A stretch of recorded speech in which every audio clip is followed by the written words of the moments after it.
Hello. Today, you will hear a story about a man's revenge. My childhood was not easy. The mother passed away early. I almost didn't remember her. I peered at the photographs with her. Only vague pictures of the past flashed in my memory. I was still very young when she passed away. I spent all my childhood with my father. My father was not bad. But he worked a lot, was constantly on the road, so I did not see him often. He brought me gifts, tried to give me time, took care of me, but basically I spent my childhood with my grandparents. No matter how hard his father tried, he could not earn much. We didn't live in poverty, but we didn't get rich either. I never asked for more. It was a great happiness for me just to be with my father together. Studying was tight. There was no money for an expensive university. As a child, I dreamed of becoming a doctor. But life has prepared a completely different path for me. From a young age, I try to earn money. When my peers were still sitting on their parents' necks, I was already earning my first money. I also had a passion for big cars. It's not surprising that I became a truck driver. For me, personally, it was good money enough to live on, and it turned out to save something. I never sat still. I spent most of my time on the road. But when I returned home, I liked to have a good rest with my friends. We used to meet at our favorite bar. And by late afternoon, we would finish our fun at Denny's, my friend's house. Danny had a large country house that his parents built. There was a lot of space here, and you could have a great time. "Jack, aren't you tired of driving for days?" Danny asked me. Danny, to be honest, no. I love my job. I visit various countries. I am attracted by the road. There is something in this. I tell you for sure. I answered. "Friend, in my opinion, you are just looking for an excuse for the fact that you are used to this work and do not want to change anything." Danny joked. "No. Danny, you don't understand. I would never trade my job for a boring office routine." Fine. Fine. I'd love to believe you, but you don't have a girlfriend. Why don't you meet anyone? Man, time goes by and you're still alone. Yes. Danny, do not put pressure on the patient. I would like to, of course, but so far there is number one in mind. Come on, but what about Stacy? This bartender definitely has her eye on you. And, yes, she's pretty. Cute. Danny, I'm sorry. Of course, but she's not my type. Look at him.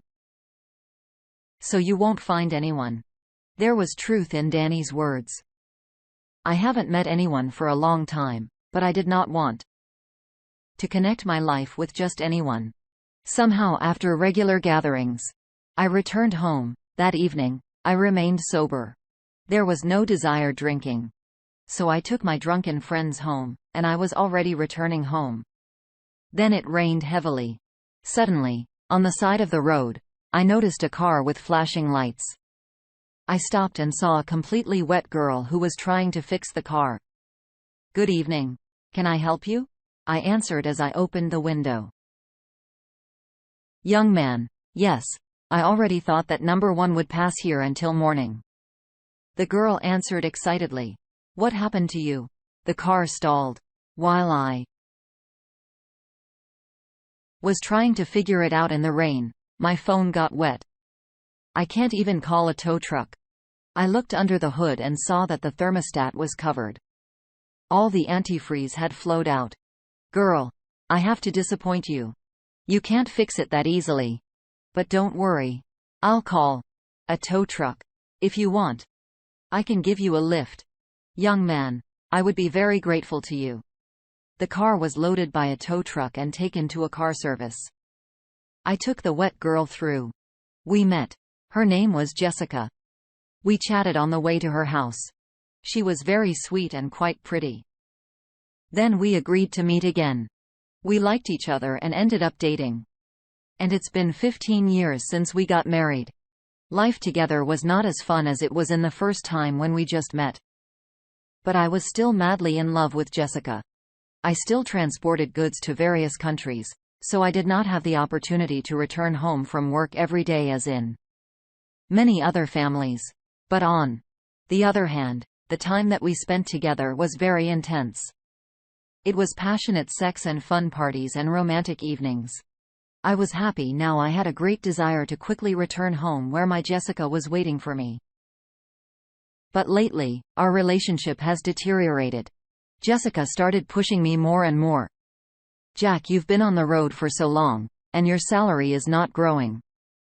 I'm not saying that you make bad money, but we don't have enough for a lot. Jessica said, puzzled. Darling, what are you doing?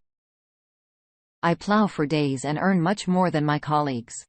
Jack, I have been wanting to change my car for a long time. We wanted to buy a new house, but your earnings are not enough for this. But Jessica, everything suited you before. We are not poor people. That was earlier. You are stuck in the same place. Jessica, I have, of course, plans for the future, but that won't happen today. We must be patient. Are you talking about your dreams again? Open your own shipping company and stuff like that. I'm tired of hearing this. Darling, these are not just words. I try. Listen, I have a friend named Mike. Do you remember? Is that the nasty guy? He's not mean. Mike is a promising businessman. And I already agreed with him that you will come for an interview. What the hell, Jessica? I didn't ask you for this. I love my place of work too. You didn't even consult me. I answered angrily. Jack, just go and talk to Mike.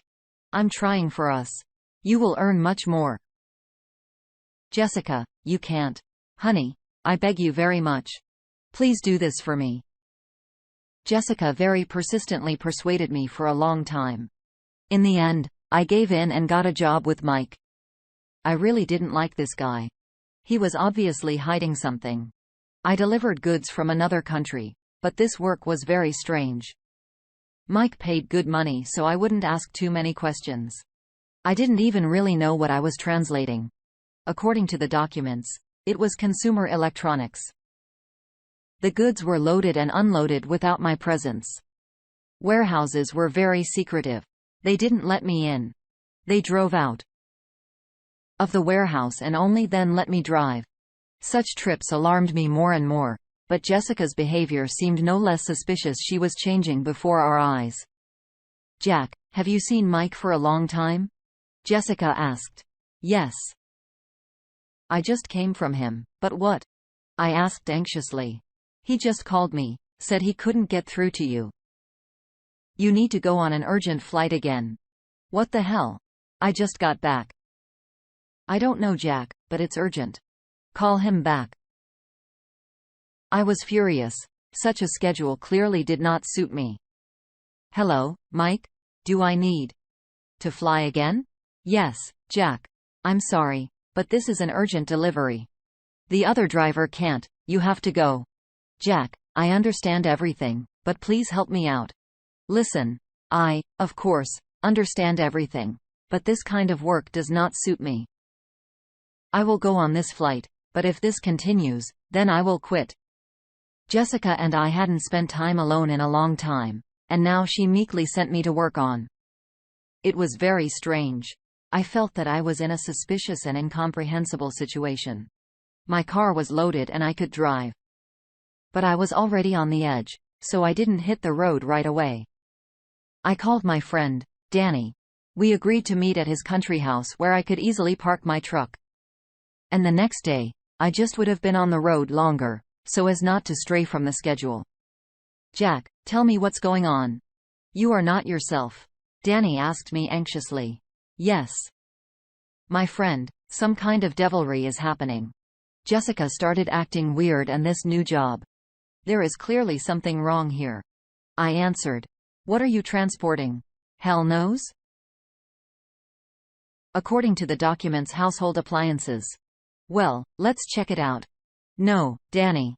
Don't you dare. Everything is sealed there. Don't worry. We will restore if anything. Nobody will notice.